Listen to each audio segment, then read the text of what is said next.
Right, hey guys, how are we doing? Back on another video from Totally Not Mark, and today we're checking out ranking every Dragon Ball movie tier list. We're just going to get straight into it. Love me some tier list videos. Awesome stuff. It's time to make some enemies. My god. A little while ago, a Oh, small cool. channel on YouTube called Giga, maybe you've heard of him. Well, it was his second channel. It was gaunt, but okay. It was a good video. and Good video. a move, and seeing as I depending enjoyed on the reacting to song, it. I either know a lot or nothing about Dragon Ball. The video where I rank every single Dragon Ball movie could be interesting if nothing else. Quality content. Let's For go. context, I've been a fan of Dragon Ball since I was 8 years old, and I've been covering it professionally for about 6 years. However, I didn't watch these films when I was a child, and so Sounds a lot like as I Sasuke, these isn't he? films were all digested around a similar point in time, except for one or two obvious exceptions, which we will definitely be getting into. If you don't know how this works for some reason, S tier is the best of the best, and the lower the film is in the tier list, the worse the film is. Oh, bye, brother. Just so we're clear, these opinions are all objective measures of your beloved childhood favorites, and any difference between this list and your own should be seen as a personal attack against both you and your family. Yep. With that said, let's dive in. Okay. Dragon Ball Curse of the Blood Rubies, 1986. First up on the chopping block is Curse of the Blood Rubies. So I've never watched the Dragon Ball movies again, but I watched his reviews for them. It doesn't even approach how awful some of these later films are. It's Yeah. still not really a good watch. Because most of these early films were engineered to be shown off at anime fairs and festivals to demonstrate the underlying themes and story beats of the anime and manga, many of the films we discuss today will have the task of translating themes and story beats, as I mentioned, from the series into story form or movie form. And this one wasn't a good adaptation. Oh, no. This one pretty much just recaps the Pilaf saga with minor changes to the villain at the end, and generally has Yeah, isn't like the general thing with the Dragon Ball movies that they were just recaps? I'm sure they were. Didn't he say that in the reviews? Although, didn't he say like one's really, really good? I'm going to put this one tentatively in the D category. Oh. It's not quite good enough to be a C. We're starting at the bottom with a D because Dragon Ball always gets that D. Oh. Next one up, Dragon Ball Okay. Sleeping Princess in Devil's Castle, 1987. Sleeping Princess in Devil's Castle is my editor's favorite Dragon Ball movie. Say hi, editor. Wonderful. Nice. And to be honest, I can see the appeal here. Sleeping Princess is a massive improvement over the first film, released only a year prior. Okay. And while there are subtle elements taken from the original story, like the setup being Roshi sending Krillin and Goku in search of hot babes for training, the Nice. rest of the narrative is entirely new, with interesting looking villains and the simple but effective story of Goku They and do look Vegeta cool. we all know and love, saving the princess in the From Dracula. Oh, and also the humor in this is charming as ever, with Bulma's reaction to that creepy-looking old person still cracking me up all these years later. If you're a fan of classic Dragon Ball and haven't seen this one, you should give it a go. All in all, I think I'd give this one a C, but a strong C. A strong C. Next up is Wow. Dragon Ball Mystical Adventure from 1988. This is the final of the 3 original Dragon Ball films released, and in my prior reviews of these films, I never formally reviewed this one for some reason. So I'm going to do it now because, wow, this one really impressed me, and once again was a massive step up from the previous film, I think. Naturally, as mentioned previously, these films are required to act as advertisements for the ongoing show and manga, and what makes this film interesting is the difficult situation it was in. You see, the prior 2 films between them covered about 1 and a bit arcs of the manga, and at the Right, moment okay. of this film's release, the anime was already dealing with the Demon King Piccolo stuff, which meant that this movie had to, in the story, take elements from Goku and Krillin's training, the Tenkaichi Budokai, the Red Ribbon Army saga, Tenshinhan and Chaozu's portion of the story, as well as introduce and incorporate characters such as Tao Pai Pai and many others. Oh my And, god, by that's the way, a lot. all within a short 46-minute runtime. Oh my god. And it knocks it out of the Oh, damn that's park. dead good if they're able to do Trying that. cram all of these disconnected plot elements together haphazardly like Blood Rubies did, or going off and telling its own story without covering the anime material like Cool. Princess and Devil's I see Castle. Tien and Chaozu in Mystical costumes like that. That's Adventure really somehow cool. manages to do the impossible and finds a happy medium between these two philosophies, instead creating their own unique story, utilizing all of these aforementioned plot elements in natural and creative ways to propel the Boom. story What a forward. way to kill This somebody. is an utterly staggering effort to say the least. In Mystical Adventure, Chaozu is the emperor who has lost his love. Tsuru Senin is a corrupt advisor. Cool. There's a tournament in the area, and its opening credits take care of the one major plot point I really didn't know. how they would Chaozu is incorporate the training important. with Roshi. I wasn't looking forward to revisiting this film, and out of every movie on this list, this one surprised me the most. Cool. Based entirely on how impressed I was with what I was able to achieve given its circumstances, I'm going to give this film a B. Nice. It's the best movie so far. Now, onwards to Dragon Ball Z's first film, Dead Zone. Dead Zone, man. 1989. What a I'm gonna film. try to pick up the pace What here a because film. We've got like 12 Dragon Ball Z movies to get through, and I don't expect you to sit and watch me moan about Bio Broly for 2 hours. So, let's do this. Dead Dead Zone is a weird movie. I'm happy to see that a lot of the principles behind what made prior films work are present in this one also. Focusing on adapting the themes and plot elements of the initial Raditz encounter, Garlic Jr. steps in for Raditz, kidnaps Gohan, and ultimately fights the then unlikely team of Goku and Piccolo. Presented in an entirely new story, I love this film. Appreciated. The designs of the characters are sinister and fun. Garlic Jr.'s transformation was like, whoa, and the minions were cool as well. Enjoyed the English OP of the series back in the day.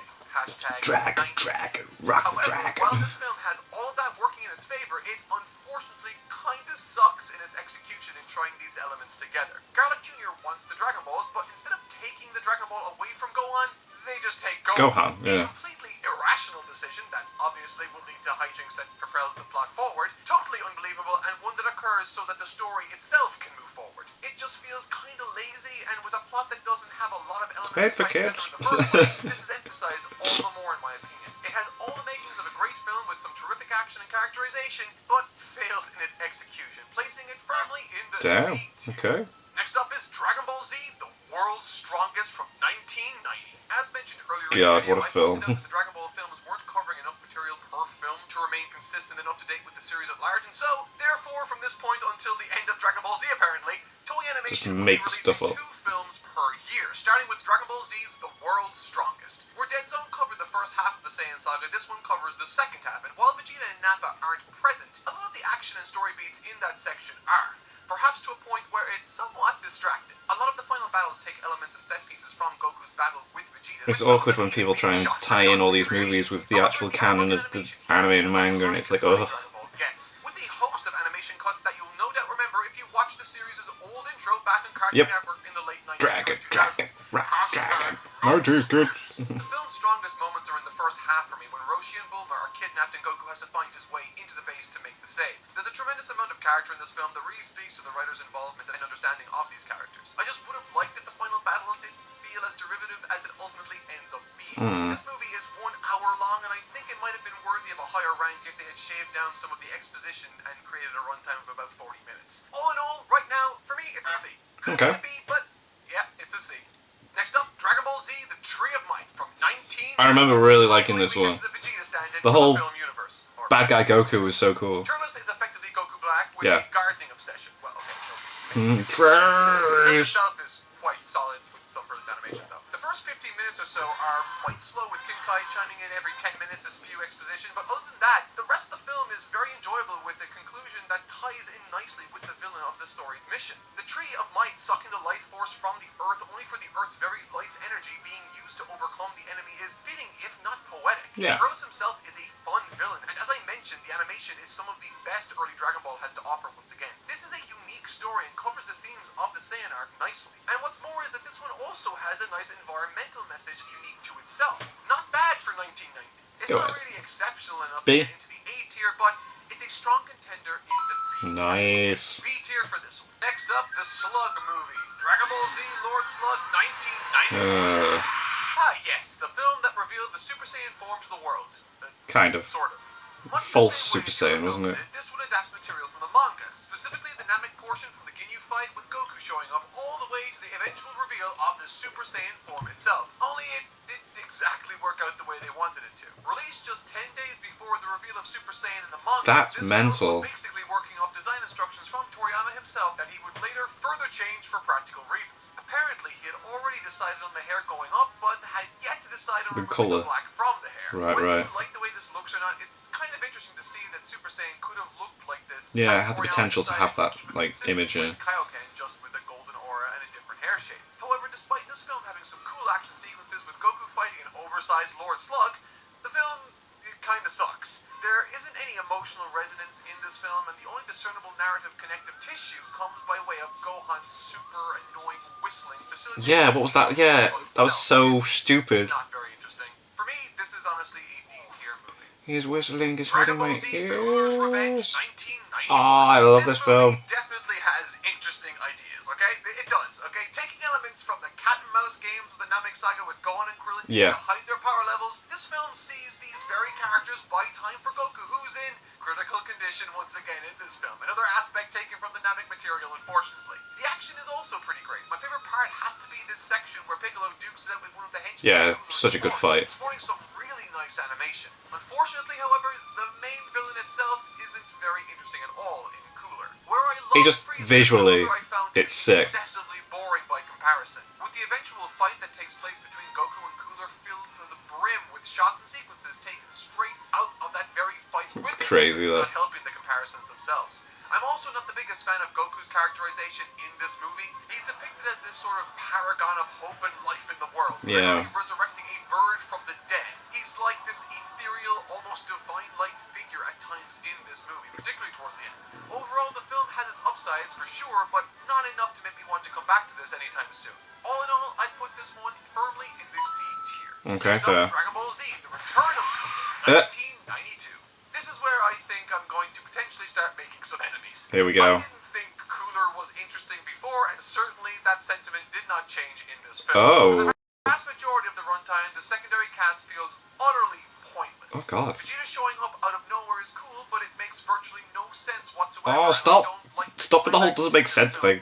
Really, at all. But with that said, this scene where Goku and Vegeta fend off an army of Coolers is one of the best shots out of any of these films. So cool. It's such a cool visual, and one I am sure Toyotaro took inspiration from. Oh. Climax to the end of the Black Arc in the Dragon Ball Z. Ain't that interesting? If you're a fan of Goku and Vegeta's banter with a heavy emphasis on mindless action, this is the film for you. But I do like to have a little bit more of a story behind it, so this one just feels too flimsy for me. If it wasn't for my love for that team-up scene with Vegeta and Goku, I'd give this one a firm D.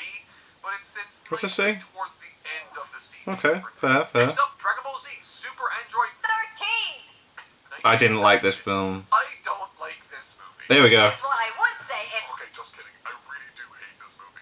It also doesn't help that this film is about as formulaic as it gets. It's got a cold open with the gang doing random things, and suddenly bad guys show up. They fight for almost the entire runtime before Goku pulls a win out of his butt miraculously at the end. I think my favorite part of this film is the reanimated segments. Yeah, that was cool to see. Android 17 killing Dr. Gero towards the But end. And now look, people watch Dragon Ball for a host of different reasons, and I could very well imagine a world where one person goes into this movie and loves it while another won't. For me, I really enjoy when a good story is told, and unfortunately this film just doesn't do No, that whatsoever. doesn't have a good story at It has all. virtually nothing to say beyond a few screams and a whole lot of punching in the dick.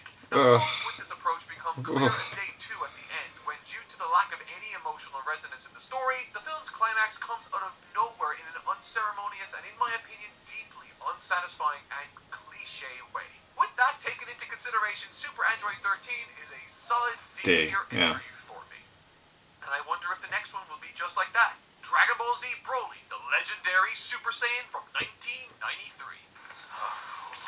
Believe it or not, because I never watched these films growing up, Broly, the legendary Super Saiyan, was first introduced to me through the wonderful and endlessly talented Oh, Team Force wow, you watched it version. that way I first. love That's that, mad. so I figured I would hate the original, seeing as everyone online back in the day would consistently moan about how much of a meme the Broly movies had become. But to be honest, It's fun. when I first saw this, I was pleasantly surprised.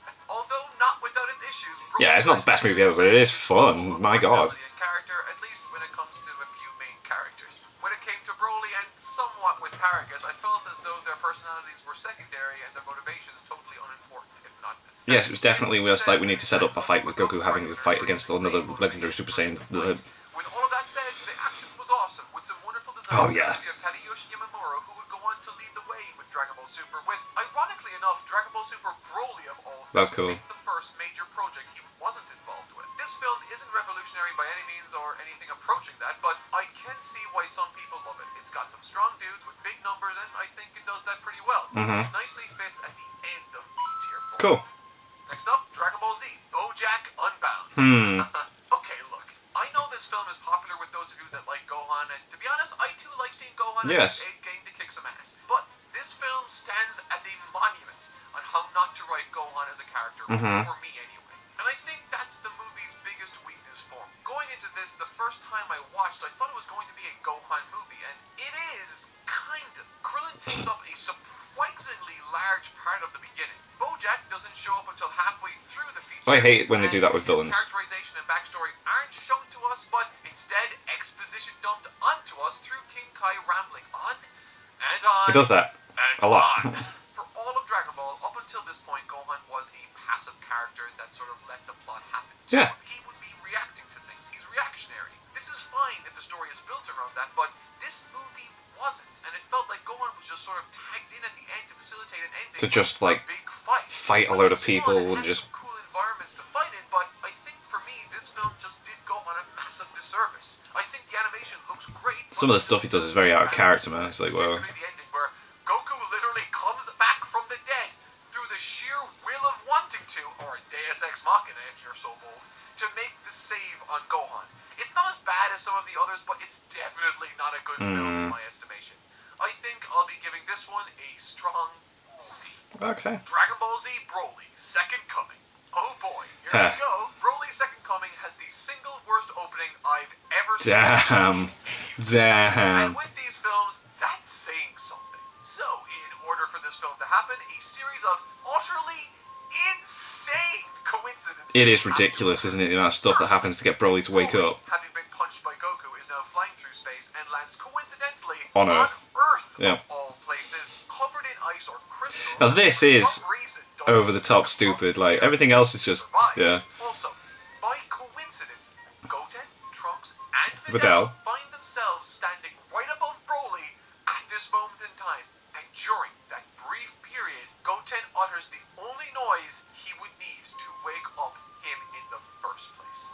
That, my The friends, same crying is the that level of Goku... coincidence we're It's talking ridiculous, about. isn't it? It's like, And what? absolutely ridiculous. And then Videl decides to dodge one of Broly's attacks. Apparently she can do that. However, those that love this film do not care about all of that and likely will only remember this awesome fight sequence with Gohan and the eventual family Kamehameha. Yeah, the which, family you know, Kamehameha. they're great moments, and to be fair, are the best parts of this movie. However, when you compare it to the first one, you can tell that the writing and care for the story aspects of this one have waned considerably. Definitely. I mean, the shenanigans with the dragon helping Goku out at the end to just show up is one of the most convenient things I've ever seen committed to the pages of any Dragon Ball script. But all in all, this movie is dumb, and to be honest, either belongs on the border between D tier and C tier. I don't know. Editor stand, flip a coin, and you can put it wherever you want.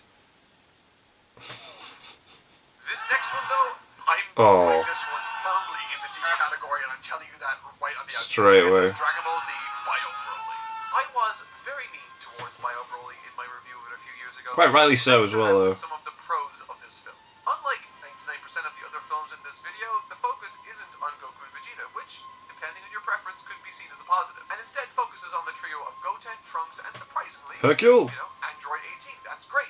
Oh, he's Furthermore, there. the plot is linked nicely to a canon event. I feel like they should have done more with her anyway in the series. I feel like this was a bit of a test, throwing her in. Strong artwork and what else? Positives. Hercule's It's funny. only 46 minutes long, so you don't have to wait too long. Damn. I don't know. Okay, look, the movie is about as bad as its reputation suggests, unfortunately. Despite the minor upsides that I mentioned, Broly ambling around like a dung-covered Sasquatch, the atrocious pacing, the lack of any meaningful story, and the fact that it's just so damn boring stands as an unstoppable force in the face of those small upsides I pointed out earlier. There's not really much else to say other than that the definition of a D-tier movie is this film, unfortunately. This next one, though, not so much. Dragon Ball Z, Fusion Reborn, Oh, let's 1995. go. I think Fusion Reborn is often cited as the best of the original Dragon Ball movies, or at least that's the So impression good. I got from the community around that time a few years ago. Which is hilarious when I consider that this is the film where Goten and Trunks fight Hitler resurrected from the dead, while Goku and Vegeta fix the plumbing in Otherworld. And to tell you the truth, this is What a way to easily the most describe it. Love it. performance. Imagine putting that down as the Super description. Long has a very simple plot with a setup and a resolution, would you believe, and has some of the best animation in the early Dragon Ball films. And Janemba's arguably design is so one of the sick. series. Janemba's design is cool, and There we go. while taking inspiration from Majin Buu, has a moveset unique to himself that remains as iconic part of the franchise to this day, with Super Dragon Ball heroes even making use of him from time to time. Oh, these days. what? With that said, he's got no Interesting. personality at all, and that would matter if not for the fact that I thoroughly enjoyed the banter between Goku and Vegeta in this film. It's easily the highlight for me. Fixes There's it. not really much else to this film, and for that I can't really give it an S tier ranking, but I'm comfortable to give it An an A. A tier. Nice, we got one, boys. It's as breathtaking in 2022 as it was in 1995. This next one, though, I think has a better story. Ooh, Dragon Ball Z, this film's Wrath boss. of the This is Dragon. S. This was the single most disappointing film I've seen in this long list of films. And not because I didn't like it. The way they finish I it. loved the movie. Not Not just for its breathtaking visuals, not just for the incredible score, but for its emotionally rich and uniquely dark narrative beats. The relationship Tapion shares with Trunks as a Yeah, man. hero from another This would have been a good setup for the sword as well, which would be like, oh. is a story that's absolutely worth telling and absolutely engaging. And this film does an incredible job of interweaving plot elements from within this film and even hints to other stories with the use of Tapion's blade being handed down to Trunks. The movie is almost perfect. It has everything going for When it. Goku comes around with the Dragon The Fist. last moment There we go. where Goku literally comes out of nowhere to totally extinguish the emotional weight of the film for me at the end. Yeah, man. He had Nothing to do with it. Nothing to do with this story, Yeah. and in the end is the one to take the victory. What is the significance of that decision, I ask you? After having delivered such a competent and engaging story, for it to only fumble the ball so spectacularly at the finale causes a level of frustration and disappointment unrivaled by any other film in this franchise. This would be an easy S tier, but with this terrible ending... Fair enough. Ah, I'll give you that. Yeah. Tier, but I'll acquiesce and settle for A tier ranking. It's very frustrating. That does it for the Dragon Ball Z films, and on to the next one, which is technically a GT film, but it has nothing to do with GT. It's the GT art team reworking the original Dragon Ball story in Dragon Ball Path to Power 1996. Okay. Now, I'm aware that I'm about to give a tremendous amount of praise for a film that straight up condenses a sizable portion of early Dragon Ball into an 80-minute runtime, but I am but a simple human that loves Dragon Ball. And Yeah, to of course. see this early section of the story get the love and attention it deserves, complete with spectacular animation Damn, and it does look direction, really it's impressive. not big hearts. I love this movie. And to be honest, it's one of the only films on this list I've since watched over and over. It captures wonderfully what those early Dragon Ball chapters and arcs were like for me, with some outstanding visuals that grant life not just to the outstanding action sequences, but throughout the film, even in its quieter or more subdued moments. It's not a unique story in the slightest, but it weaves these plot points together seamlessly, and in my opinion, deserves to be in the A tier. Nice. Okay, we're going to talk about another officially licensed Dragon Ball film. Dragon Ball Evolution No, 2009. it's not even This is in- a film that is Dragon Ball in name only. None of the characterization It's is just- correct. None it's of not the even people D, tackled it's are below. remotely connected or tied It's gotta have to its own the tier. story, and the script of the film itself was panned so harshly online that the writer actually apologized to the online masses, citing that he was, at that point in his career, just in a place that he needed the money. I'm making a new Damn. tier for this one below There we go. D. Good. I'm going to call it Tier E. The E isn't for evolution, it's for excretion. Because this film is utter shit. And now Damn. we finally arrived at the modern Dragon Ball material. Cool. And it's time to kick things off in style with 2013's Battle of Gods. I really like this. Having just created I saw me me and my mates went to see this at the cinema. We saw Battle of Gods at the cinema, Resurrection F, and Broly. So we're hoping to see Super Superhero at the cinemas as well. My excitement went through the roof. And when it came out, I was not disappointed. This is great. feels like Dragon Ball in every sense of the word. It was so good to see everyone back. Also had the benefit of Even seeing the English dub direct version and like hearing the old voices was like, it's so sick. spectacular characterization introduces a host of new characters that become incredibly important moving forward in the story and expanded the scope of what was possible for Dragon Ball to never before seen heights. It's funny, it's charming, it's action-packed, and it's a wonderful ending. It's everything I want in a Dragon Ball film. The fight was so Battle good. of Gods is an easy S. tier film for me. I wish I could say the same for Resurrection F in 2000. Yeah, it wasn't as good. Unlike Battle of Gods, I had a lot of problems with this movie. Not the least of which was it feeling as though it was retreading over already done material in an effort to make a quick cash grab. Surprisingly, the Super Anime Golden does Frieza. some brilliant stuff with Frieza later in its run, but this film, not so much.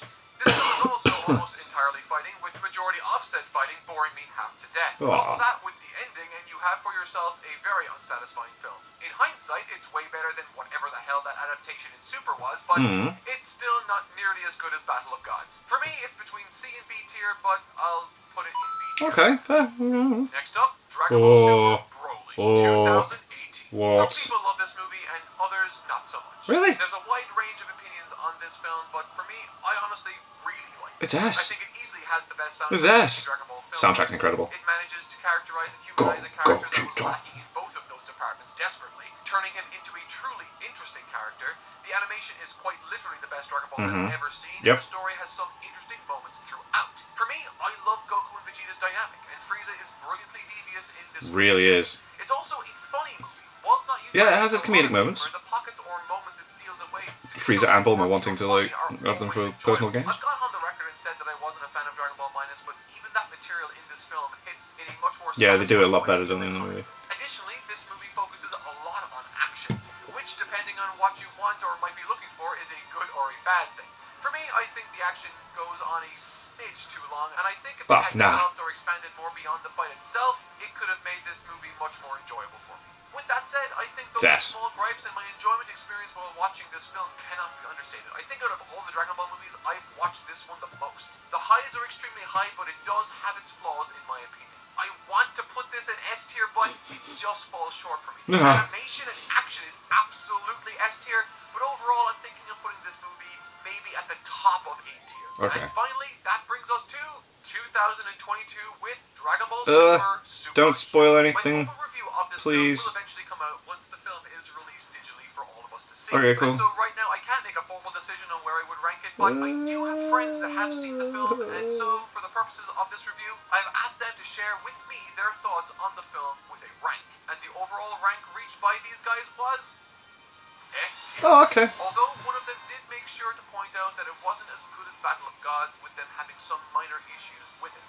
However, those issues couldn't have made that much of a difference, as this film still comes away with the S tier ranking. Sick. And for that reason, among many others, I'm excited to review this film later this year. And so that's the video, everyone. I hope you all had fun. I think I might do some. God, my heart was racing then. I was like, am I going to see some spoilers for this? Or something. But until That'd be then, cool. I've been Do it. Mark, and Do thank you it. all so much for watching. Do it. I want to see the One Piece arcs ranked. That was cool. A nice little tier list video.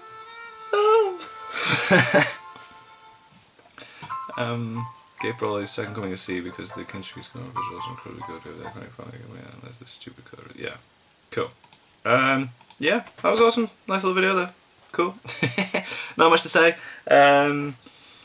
Yeah, can't agree with all of it really. Yeah, he's right with the one with Tapion in. The ending was so disappointing. It's like, it was such a good story, and then Dragon Fist, new attack, throw it in the video games, woo. But yeah, anyway, thank you to my patrons. If you want to have your name at the end of every video, upload a link in the description to the Patreon page. $1 a month, so I asked to support the channel. It's greatly appreciated. Thank you guys very much for that. And thank you all for watching. What do you guys think of that? What do you guys think of this? Click a like, subscribe if you haven't already. Leave comments down below. Let me know if you watch us in future videos. And I'll see you guys, all you guys, next time.